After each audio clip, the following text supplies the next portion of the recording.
Ce passage pour mieux illustrer ce que je suis en train de dire. Romains 8, verset 1 à 2.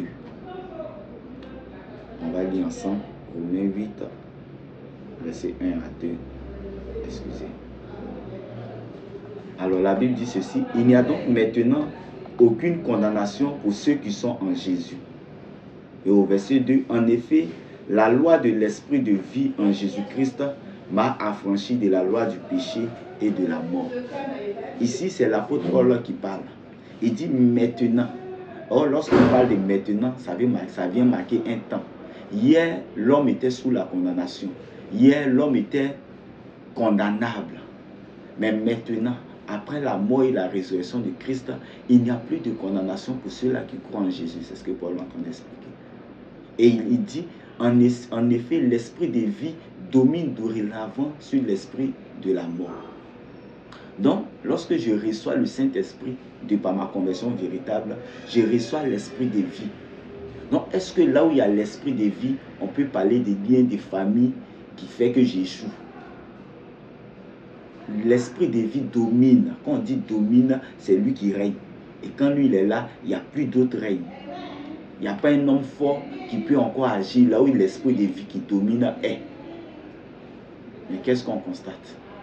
Des gens qui disent qu'ils ont le Saint-Esprit, mais il dit les liens de famille continuent de crier contre eux. Et tu fais la part, tu fais quoi au juste?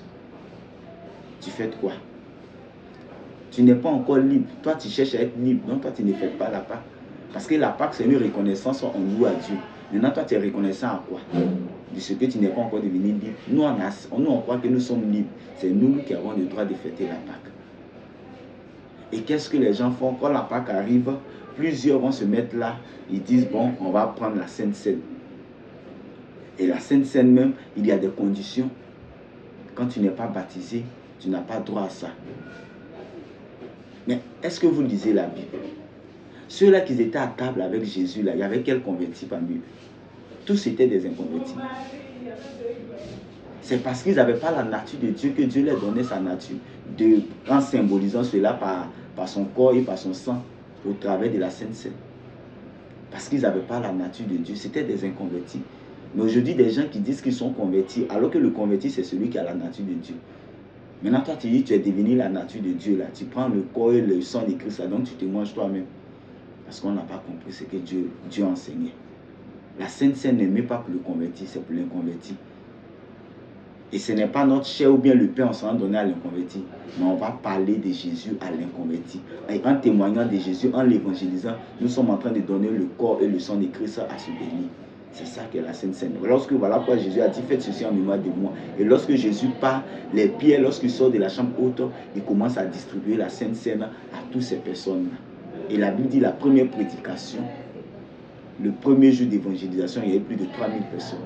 C'était la Sainte Seine qui donnait le corps et le sang de Christ pour que ces personnes-là deviennent comme eux. Et plusieurs sont devenus comme eux. Mais aujourd'hui, est-ce que c'est ce qu'on constate?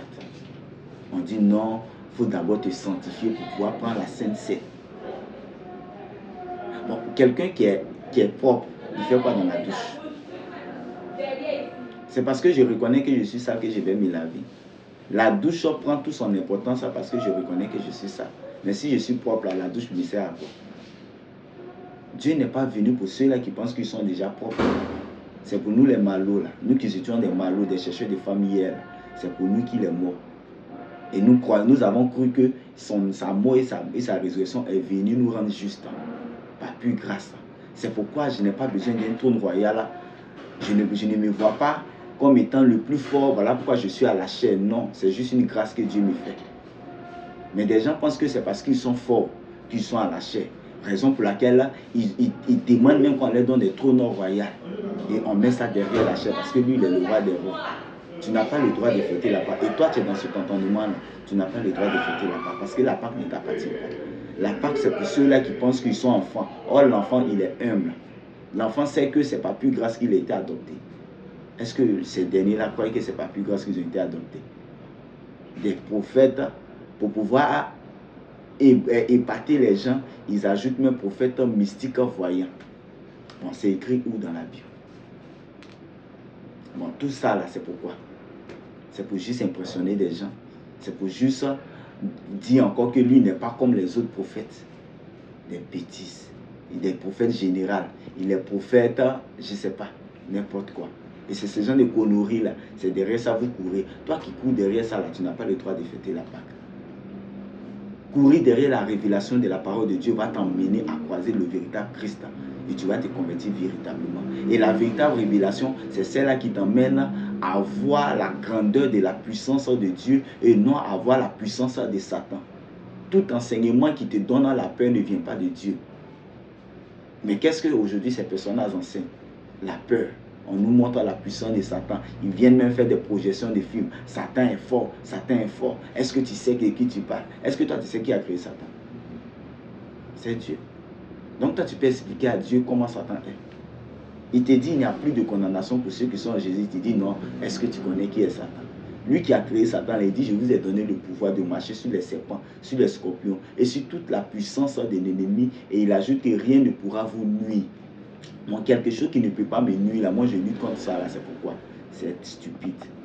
Et c'est cette stupidité-là, plusieurs, c'est dans ça, plusieurs se trouvent. Et cette distraction-là, parce que ces personnes-là disent Jésus a tout accompli, mais, tu ne crois pas en ça, là, tu n'as pas le droit de fêter la Pâque. La Pâque, c'est un entendement nouveau.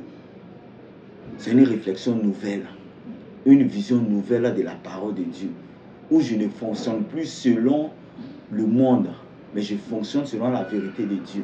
C'est celui-là qui a le droit de fêter la Pâque. La Pâque, c'est celui-là qui sait que Dieu a fait de lui enfant.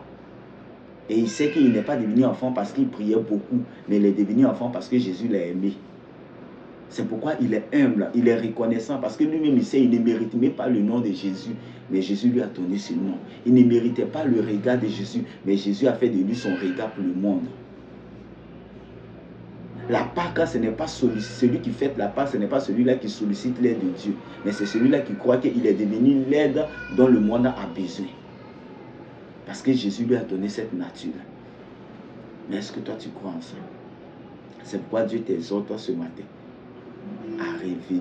à venir véritablement à la véritable conversion. Et en cela, lorsque tu seras en train de fêter la Pâque, tu seras en train de fêter vraiment la Pâque. Parce que beaucoup ont fêté Pâque nous. Et ils n'ont pas fêté la Pâque. Et Dieu ne veut plus Dieu ne veut pas que tu fêtes maintenant Pâque nous, mais que tu fêtes la véritable Pâque, qui est la reconnaissance à Dieu, où nous venons témoigner de ce Jésus-là au monde entier. Mais pour pouvoir témoigner de lui, il faut que toi-même tu l'aies. Et c'est ça la Pâque. Et c'est à ça Dieu t'appelle. Alors je ne vais pas être long. Je vais m'arrêter là pour aujourd'hui.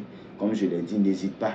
Si tu as des questions, pose-les. Si tu as des remarques, n'hésite pas. Tu peux les mettre en commentaire et nous allons te répondre. Demeurons bénis tous les élus de Dieu et continuons de partager cette sainte scène-là au monde entier. Et toi qui m'as suivi, toi internaute, que Dieu te bénisse et prends cette décision-là de te convertir véritablement afin de fêter la véritable Pâque.